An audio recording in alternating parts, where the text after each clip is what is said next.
So we got Acts 9 right now, I guess. We do indeed. Okay, looking forward to it. All right, so let's just jump in with Acts chapter 9. I think we're going to do what we've been doing, just sort of working our way through the passage. When we get toward the end here, there's going to be something that's a bit of a rabbit trail where I'm going to be reading a long excerpt of something. So I don't want to devote too much time to reading the whole chapter, but we'll see how it goes. So in Acts 9, we get the conversion of Saul, of course, who will become known as Paul. So let's just jump in here. We have, but Saul, still breathing threats and murder against the disciples of the Lord, went to the high priest and asked him for letters to the synagogues at Damascus, so that if he found any belonging to the way, men or women, he might bring them bound to Jerusalem. Now as he went on his way, he approached Damascus, and suddenly a light from heaven shone around him. And falling to the ground, he heard a voice saying to him, Saul, Saul, why are you persecuting me? And he said, Who are you, Lord? And he said, I am Jesus, whom you are persecuting. But rise and enter the city, and you will be told what you are to do. The men who were traveling with him stood speechless, hearing the voice, but seeing no one. Saul rose from the ground, and although his eyes were opened, he saw nothing. So they led him by the hand and brought him into Damascus. And for 3 days he was without sight and neither ate nor drank. Now, again, we know the rest of the story. He gets knocked off his horse and so on and so forth. And, he gets taken in by Ananias, and God speaks to Ananias. And, out of this, this is the conversion experience of Saul. He changes from one who persecuted the church to one who is going to be preaching Christ. Now, the first thing I want to sort of camp on a little bit is this issue of Damascus. Now, it was mentioned 2 times in what we read. In the very next verse, there was a disciple at Damascus named Ananias. You get another occurrence, but you've got 3 mentions of Damascus right here in this little portion of Scripture. And so, hopefully, you're already, asking the question I've told you to ask before. When a place is named in the book of Acts, you might want to ask why. Now, there won't always be something revelatory behind it, but places have histories. And for the original recipients of the book of Acts, they're going to know something about Damascus. It's going to mean something to them because, again, places have histories, they have baggage and whatnot. So in the case of Damascus, Damascus is one of the oldest sites known to archaeologists in the Holy Land, and it has a long history in the Old Testament. It was the place where Abraham rescued his kinsman, namely Lot, in Genesis 14. David, brought Damascus within Israelite control during his reign, but during the reign of Solomon, it was lost. Now, what's kind of interesting here is, think about it. You have, again, a reference to Damascus connected with Abraham, Genesis 14. Again, it's where he rescues Lot. He pursues Lot's captors that far, and then rescues Lot, brings him and his stuff back. And for some reason, David wanted it under Israelite control. Okay, wanted it to be part of the kingdom, wanted to be part of his reign. Essentially, is part of Israel, Yahweh's property. And then it's lost in Solomon's reign. Now, this gets us into actually a pretty complicated question. What exactly are the parameters of the promised land? Because if something is mentioned with Abraham connected to David, and of course then Solomon, chances are it's going to mean something. And in this case, it does. Think about what God said to Abraham when he separated from Lot back in Genesis 13. In verse 17, we read, God says to Abraham, Arise, walk through the length and breadth of the land, for I will give it to you. Okay, so we have that little ditty there. If we go to Joshua chapter 1, we have sort of a reference to something like this. Joshua 1, we read, After the death of Moses, the servant of the Lord said to Joshua the son of Nun, Moses' assistant, Moses, my servant, is dead. Now therefore rise, go over this Jordan, you and all this people, into the land I am giving to them, to the people of Israel. Every place that the sole of your foot will tread upon, I have given to you, just as I promised Moses. And of course, the Mosaic promise goes back to this statement of Abraham. Because remember, God calls Abraham, puts him in Canaan, says this is the promised land. Then he says back in Genesis 13, hey, walk through the length and breadth of the land, because everywhere you walk, wherever you walk, that's what I'm giving to you. Well, it's not a coincidence that Abraham's feet, as it were, tread as far as Damascus. And so there's this sense that since Abraham was there, and it's within what in antiquity would have been thought of as Canaan proper, that the promised land, quote unquote, includes, it goes as far north as Damascus. Now, the reality is, though, that the promised land is even farther north than that. If you actually looked at a map where some of these places are, Damascus is sort of just northeast of Mount Hermon. Okay, Mount Hermon, of course, very, very famous, very notorious. This is, again, just north of the region of Bashan, which, again, in my Divine Council stuff, I get into this geography a lot. Damascus is actually on the eastern side of the Jordan. If you just drew a line where the Jordan River goes north, off to the east, you're going to get Damascus. And it's actually a little bit north of Mount Hermon. So this is where Abraham winds up. And it takes the parameters of the promised land, in other words, what belongs to Yahweh, north to include, again, a notorious place like Bashan and Mount Hermon. Again, according to the book of Enoch, this is where the Watchers descended, the Genesis 6, 1-4 story. And, of course, the region of Bashan was known as the last bastion of the Rephaim, the giant clans there with Og and Og of Bashan. And it takes you that far north, but it also gets into this stuff that's east of the Jordan River. There's actually it's not very easy to determine, because if you look at, prophecy, people talking about, the regathering of Israel and the founding of Israel in 1948, and this is the fulfillment of prophecy and all this kind of stuff. Hey, have you ever actually looked to see how the scriptures decide what the promised land is? You get like three different accountings, and this is part of that issue. Is Damascus in the original promise to Abraham? Is it included, even if it's not mentioned, in the original promise to Abraham or not? Again, since the original promise to Abraham, it goes as far north as the Hittite territory that was along the coast. It goes as far north as Damascus, but it doesn't go, easterly. And so there's this issue. Well, is Damascus in or out? Is it part of the promise or not? Well, according to Genesis 13, God says, hey, look, wherever your foot treads, just walk around here, wherever you walk, the length and the breadth of the land, I'm going to give it to you. And he says the same thing to Joshua, and he had said the same thing to Moses. So this becomes part of, again, an Old Testament outlook on what exactly is the promised land. And for our purposes in Acts, why would Damascus be mentioned? Well, it's mentioned because, again, this is a territory that doesn't specifically come up in Acts chapter 2, but the writer, again, wants you to know that this territory, this region, is, again, under the domain of Yahweh. And this is going to be actually the last place.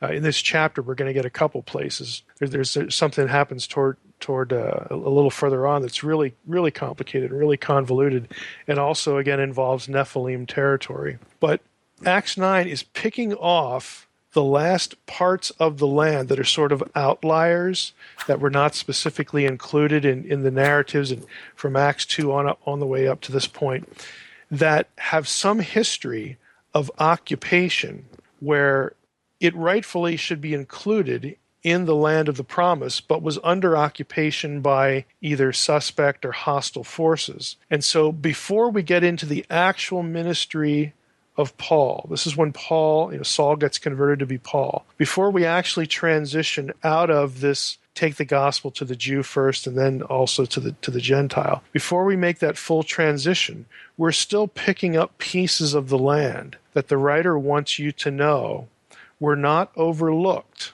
They're not either forgotten or it's not under a curse. It's not a spooky place. We don't want to touch that. There's none of that going on. Everything, even these places that have, sort of an odd history or kind of a sinister history or a questionable history, as the one we'll hit in a few moments, even those places, again, God is making it clear This is my domain. And now, again, after this chapter, after Acts chapter 9, we're going to start launching off into lands that are clearly, there's no dispute, clearly not included in the original land promises to Israel. But we're picking off a few of the outliers here. Again, it's about messaging. The message of the Messiah needs to go to the Jew first. Okay, we get that. We've seen that 4 or 5 times, working our way up here in the book of Acts.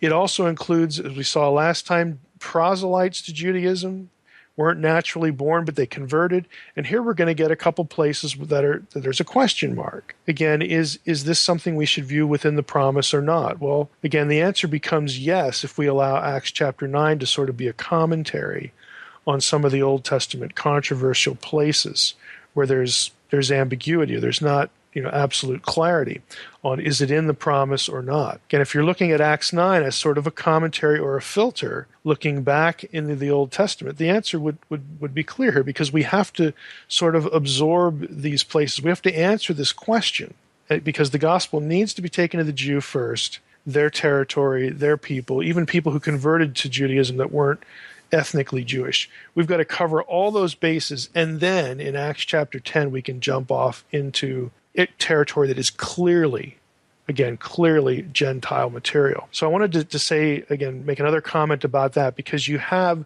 again, theological messaging in some of these sort of innocuous kind of details. Let's jump back into Acts 9 here. Verse 10 we'll pick up. There was a disciple at Damascus named Ananias, and the Lord said to him in a vision, Ananias. And he said, Here am I, Lord. Again, that's very formulaic language for the calling of prophets, the calling of someone who's going to speak for God. That's all a prophet is, a spokesperson for God. And that role fits Ananias, because Ananias is going to testify to the validity of Saul's conversion, and also to the validity of what God told him and what God told Saul. So he's going to be sort of a mediating figure between Saul, who will be Paul, and people who are freaked out by this very naturally. So verse 11, the Lord said to him, Rise and go to the street called Straight, and at the house of Judas, isn't that ironic, look for a man of Tarsus named Saul. For behold, he is praying, and he has seen in a vision a man named Ananias come in and lay hands on him, so that he might regain his sight. But Ananias answered, Lord, I have heard about this man, how much evil he has done to your saints at Jerusalem. And here he has authority from the chief priest to bind all who call on your name. And, we get into this, it's not an argument, but, Ananias is disturbed, by what God has asked him to do, what the Lord's asked him to do. And he has good reason. But the Lord, convinces him and says, look, I know all that. This guy is the chosen instrument of mine to carry my name before the Gentiles and kings and the children of Israel. Now, you need to go talk to him. And he does it. I want to park a little bit here on this one line, a little phrase here in verse 13. Ananias answered, Lord, I have heard about this man, how much evil he has done to your saints at Jerusalem. Now, I'll admit, this is sort of a pet peeve of mine. I really dislike English translations that translate Greek hagioi, that's what we have here, as saints. And it's not because I'm anti-Catholic. I wasn't a Catholic in my youth. I don't have any problem, as far as, just this point of irritation because of Catholicism.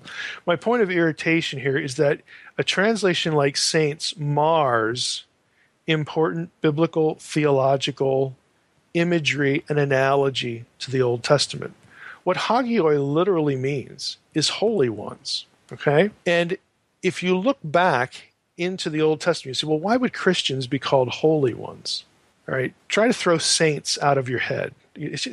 It's a really unfortunate translation, because again, it's going to interfere with what I'm going to get into now. But why would Christians be called holy ones? Well, one of the first questions you should ask yourself is, does that phrase, holy ones, however that is in Hebrew, it's kedoshim in Hebrew, does that ever show up in the Old Testament? Well, of course it does. This term, holy ones, is used of both divine beings, members of the divine council, and human beings. As far as examples where holy ones refers to divine beings and the divine council, you get Deuteronomy 33, 2 and 3. That's the scene at Sinai. Yahweh is there with his holy ones. We get Job chapter 5, verse 1, where again, one of Job's friends says, hey, is there anyone who will answer you, Job? To which of the holy ones will you turn? And that introduces the idea of divine counsel mediation of some sort between humans and God. Of course, in that context, it's Job. Job 15:15.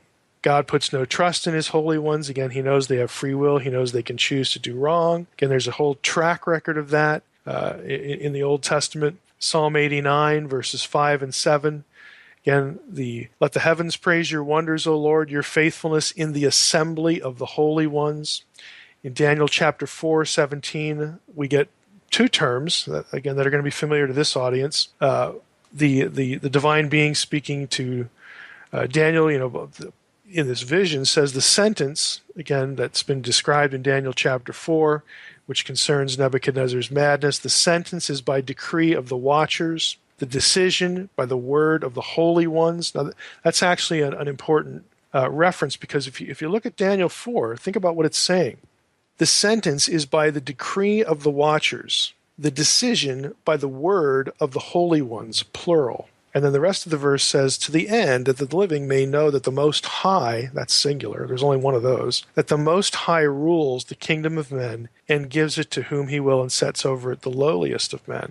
We have this sense, again, of the holy ones, members of the divine council, participating in divine decision-making of things that happen on earth. The last reference would be Zechariah 14:5, when Yahweh at the last day, the end of days, the day of the Lord, comes back to earth with his holy ones, again, to judge the wicked.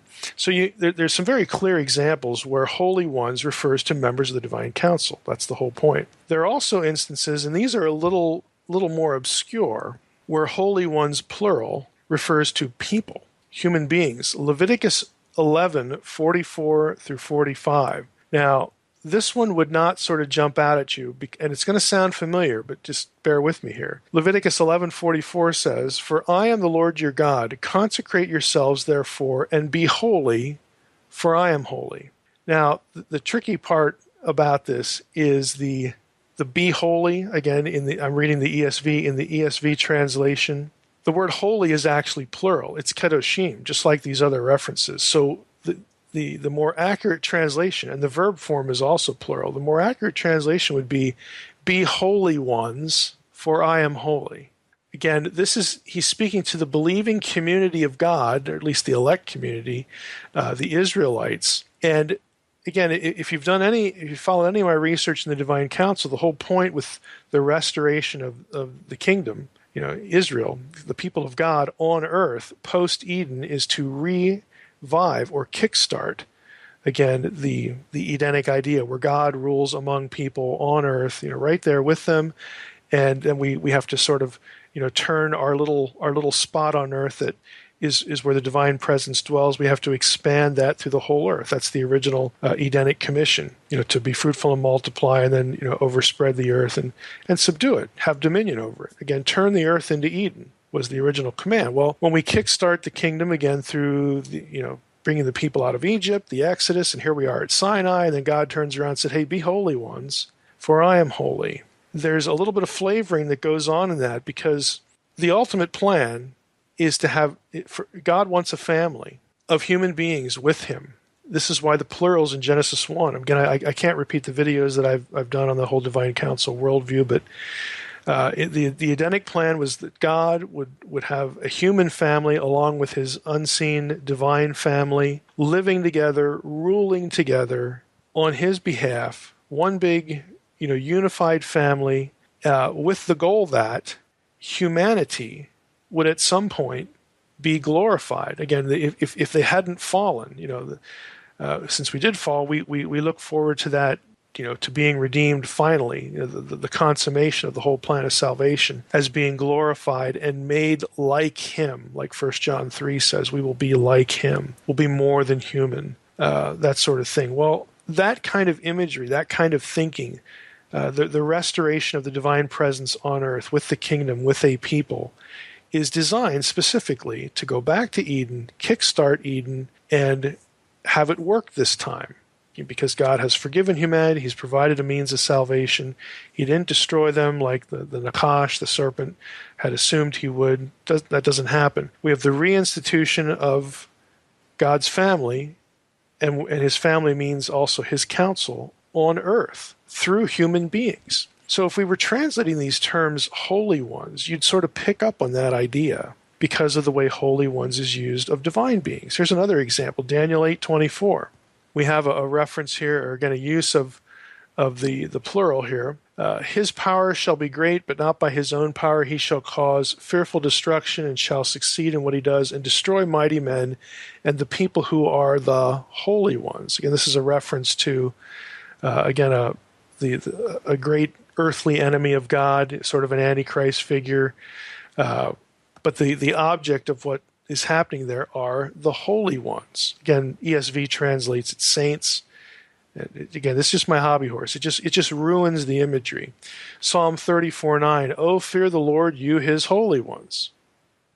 Okay, there are references, very same word, same terminology, used of humans and divine beings. That is not accidental. We're supposed to be thinking of believers, of people who are faithful to Yahweh. We're supposed to be thinking about them the way we think about the divine beings in his counsel, because they're 6 of one and half a dozen of another. The only difference between them is, again, the fact that the human beings are not on the other side. They are not in the spiritual world. They are not glorified, and earth has not been remade into Eden. That is eschatological stuff, since we have the problem of sin, since there's been this thing called the fall. But we're still supposed to be thinking about both groups in the same way. And so in both testaments, when I see the translation saints, I just, honestly, I haven't done it, but I just want to scream. In church, I just kind of roll my eyes. It's like, look at what you're missing just by this simple translation. If you literalized it, you would see connections back into the Old Testament in both these arenas. I want to take this a little bit further. Again, we saw a passage, Daniel 4, about the holy ones participating, the divine council participating in decision-making. Let me just introduce you to a couple passages. You can go study them. You can think about them, because they could go either way. So I'm being honest with you here. There's a little bit of ambiguity in the text.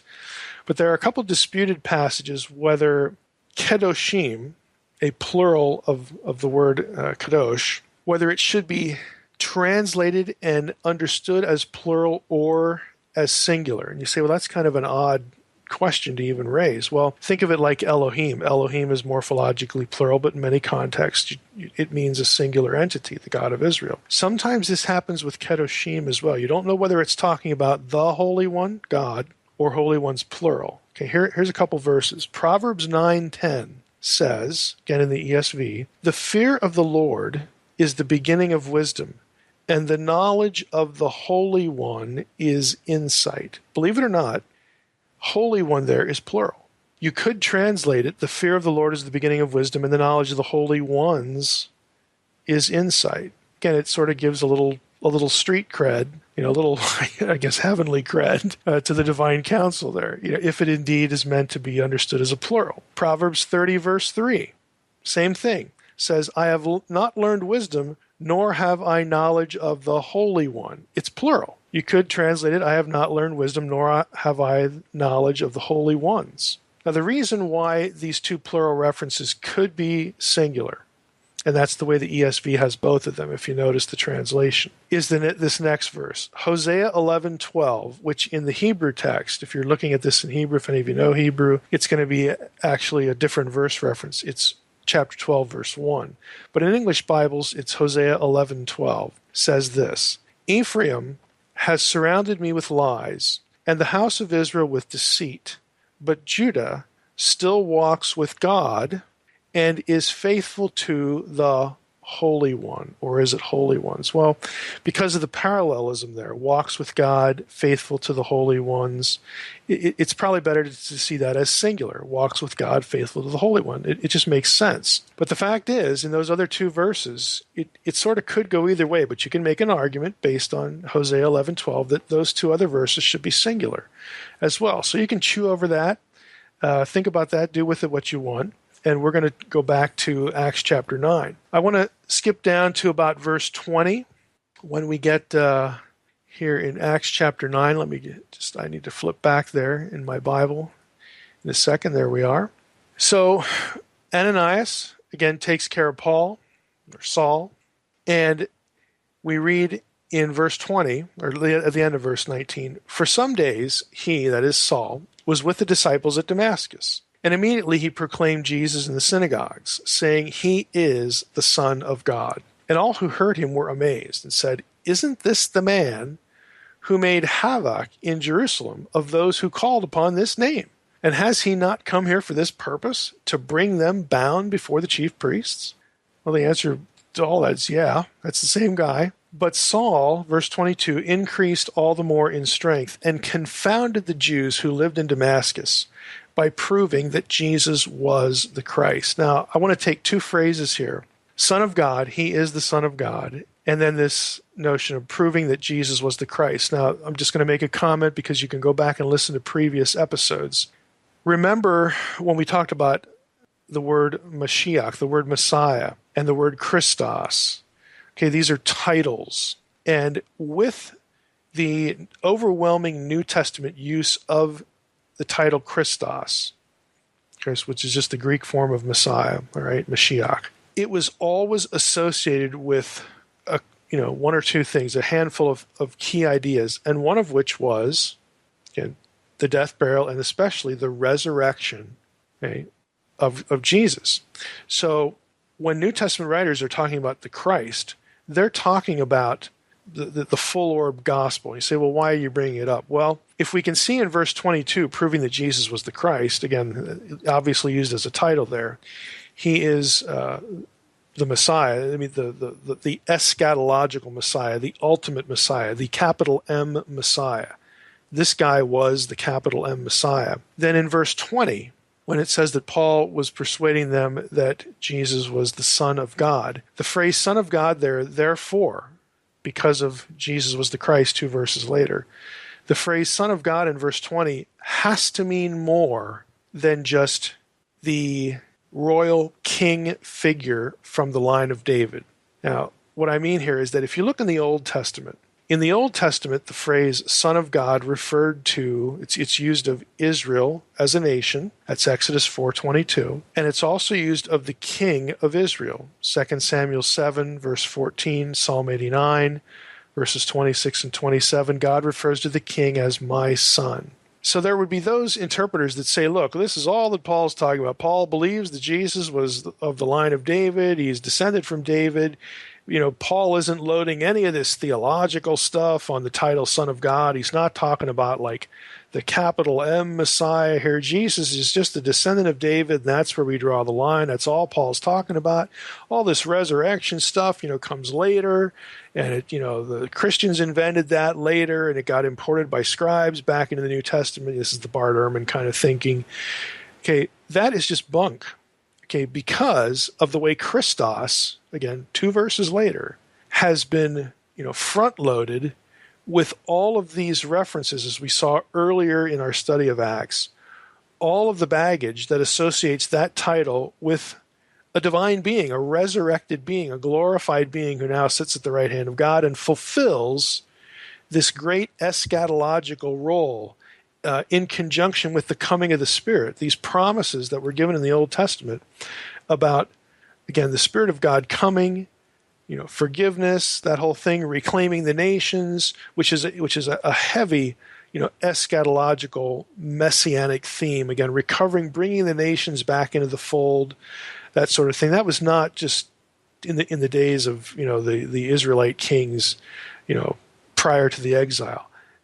That kind of talk is associated with the coming of the kingdom of God, the real kingdom of God, the big one, okay, the one that includes everything, the one that includes all the nations.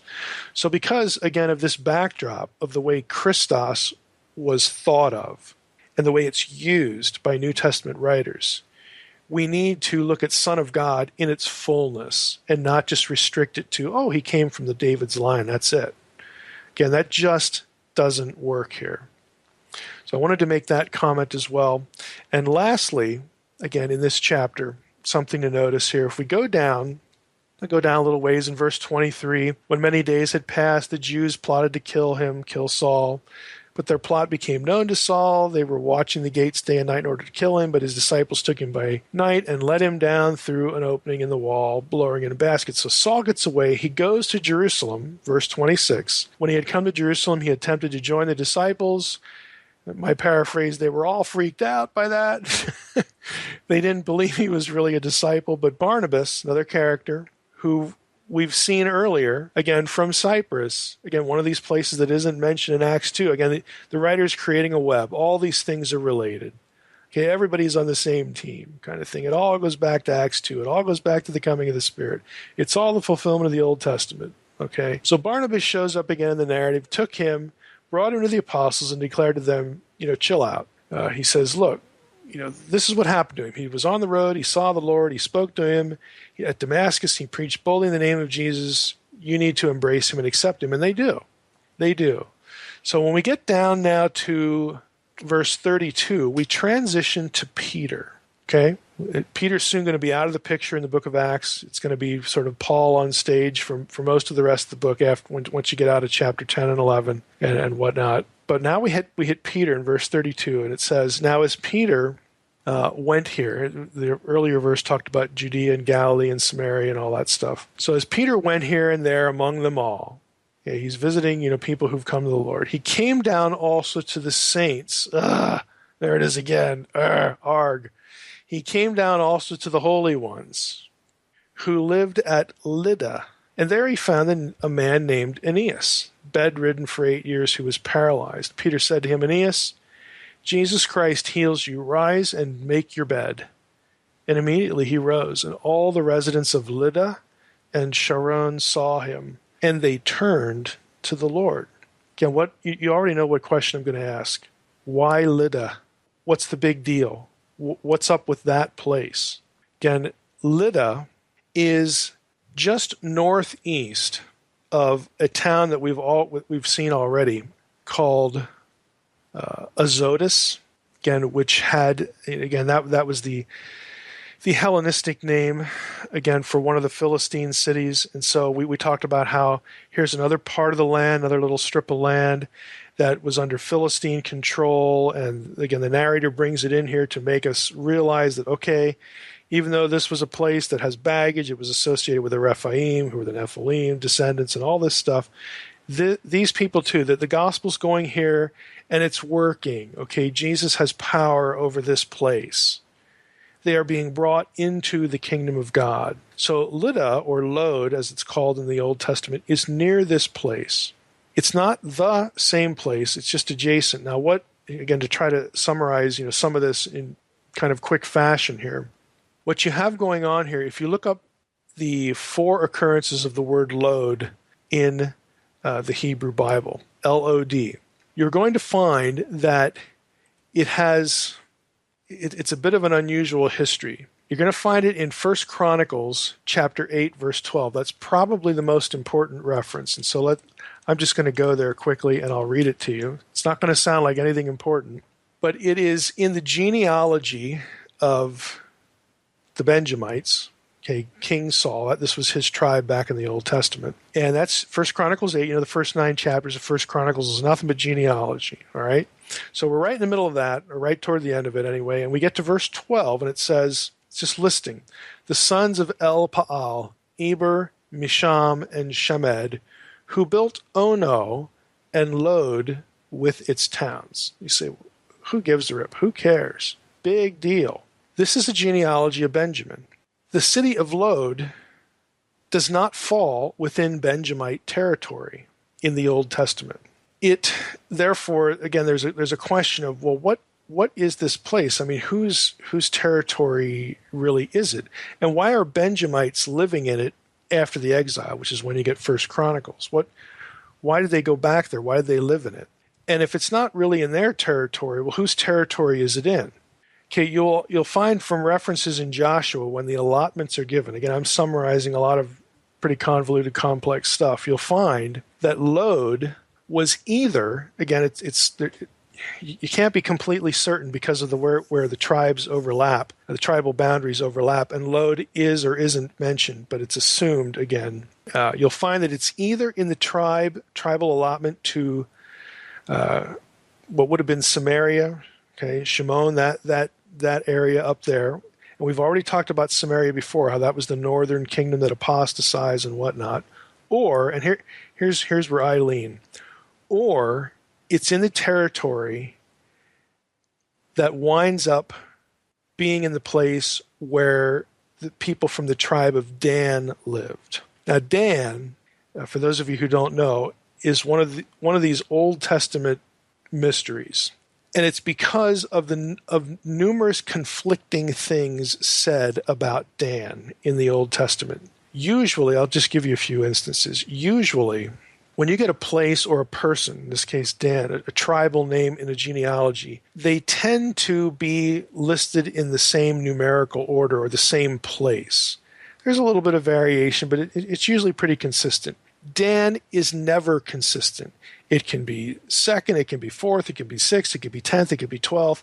It's just all over the place. So that has really sort of raised eyebrows among scholars, like why does it keep changing positions? And sometimes it's not even mentioned. It's actually skipped. If you actually go through, and I don't recommend it unless you're looking for a way to cure insomnia, but if you read through 1 Chronicles 1 through 9, you don't get a treatment of the genealogy of Dan. I've dropped a few hints before I think at least in one other episode, and definitely if you've read a few things either in my myth draft or even in my novels, the latest one, there's a suspicion that's cast over the tribe of Dan. The tribe of Dan originally was allotted territory near Benjamin, but they left. Okay, the people of the tribe of Dan were ones that were mentioned in the book of Judges as having failed to drive out the giants, the Anakim, okay? And they just didn't do the job. And so they got in a bad situation, again, summarizing a lot of the details, and they decided eventually to move north. The tribe migrated. If you remember in the book of Judges, this is when you get the weird story about the Danites and the Levite, who had the, sort of an idol with him, and they kidnapped this guy, and he was going to be their priest, and they move up north, and they take the city of Laish, and they rename it Dan. Of course, later in Dan's history, what happens? It becomes a cult center to Baal. It's right there, nestled, next to Mount Hermon. Okay, you get all these bad associations with Dan because they forsook their inheritance. They migrate north, and again, they wind up, in, these northern parts. Well, it could be, again, because of this migration, that this place named Lod here that shows up in Acts chapter 9, Lydda or Lod, is in Danite territory. Again, it's right on the boundary. So, well, what's the point? What's the theological messaging? Okay, well, think about it. You have a tribe that has a bad history. It's a questionable history. They did not drive out the giant clans. Their original territory, in fact, some of it gets taken over by the giant clans. They move north, and they're idolaters. Okay, the place becomes a cult center to Baal. It's in the region of Bashan, right up there next to, again, Mount Hermon. This is the territory of the Rephaim, the bad guys, more giant clans in the Old Testament. There's just a shadow, a sinister shadow over the tribe of Dan. The whole prophecy thing in the book of Revelation about the 144,000, if you actually go read, I think it's Revelation chapter 4 where the 144,000 are listed, guess which tribe is not there? Dan. It's omitted. Why? And all of this stuff cumulatively, even during the Second Temple period before we had Christians, but certainly after the rise of Christianity, the tribe of Dan became intertwined because they settled in the region of the serpent, Bashan. It became part of Antichrist teaching, Antichrist speculation, that the tribe of Dan had something to do with a great enemy that would rise in the north that would be associated with this really icky stuff like Mount Hermon, the Watchers, the Nephilim, all this kind of stuff. Dan just had a shadow over it. And so here in the book of Acts, before we hit chapter 10, when Peter's going to have his vision about taking the gospel to the Gentiles, and then Paul's going to do that, this last scrap of land in Canaan, in the Holy Land, that the writer wants us to be sure that the gospel has power over this place is, guess what? It's Lydda, it's Lod, and it attaches itself to the region of Dan, to the tribe of Dan. So they're not getting skipped either, is the point. They are part of this reclamation process. The gospel has power in that place too, despite all the baggage, despite all the spooky stuff that is associated with that region. Okay, the gospel has power there. Because if you go back and look at what happens with Aeneas. In this place, Peter finds a man named Aeneas, bedridden for 8 years. He's paralyzed. Peter says, "Rise and make your bed." And immediately he rose. And the last line here, and all the residents of Lydda and Sharon, which is the plain right next to it, geographical plain next to it, saw him, and they turned to the Lord. The next part of the chapter is Joppa, the story of Dorcas, Tabitha. We know that story a little bit more. It's in the same, again, region. Joppa, Azotus, Lod, all these places that have, again, sinister associations. The point is that the Spirit has power in those places to the same degree and for the same reasons and with the same thoroughness as anywhere else. It doesn't matter what cosmic geographical associations have accrued to a place. It's all the Lord's. It will be reclaimed. Again, going back to Matthew 16, the gates of hell will not be able to prevail against the church, against the gospel. And these are living illustrations, again, imbibing, again, into the cosmic geographical thinking of the time. They're living illustrations that this is serious. This plan is serious. Nothing is going to be omitted and overlooked. It's all going to be put under the authority of the king. It's all under the power of God. So again, I know that was a little scattershot for Acts chapter 9, but I wanted to highlight some of the things that usually get overlooked, again, that feed into this thing that I call the divine counsel worldview of Scripture. No, that's a content-filled episode right there. That was great. That's amazing how just a little translation of the saints takes a whole nother imagery. It's just amazing. I mean, if you're hearing that, and again, if you know the Genesis stories, if you know, again, this whole concept of God and the divine counsel, the heavenly host, and especially what Genesis was, I mean, it's temple building. I mean, Eden is God's living place. It's his living room. I mean, it's where he lives. It's where he conducts business. Okay, the council's there. Adam and Eve are there. We're supposed to be there. Okay, we are supposed to be there. And we know why we're not.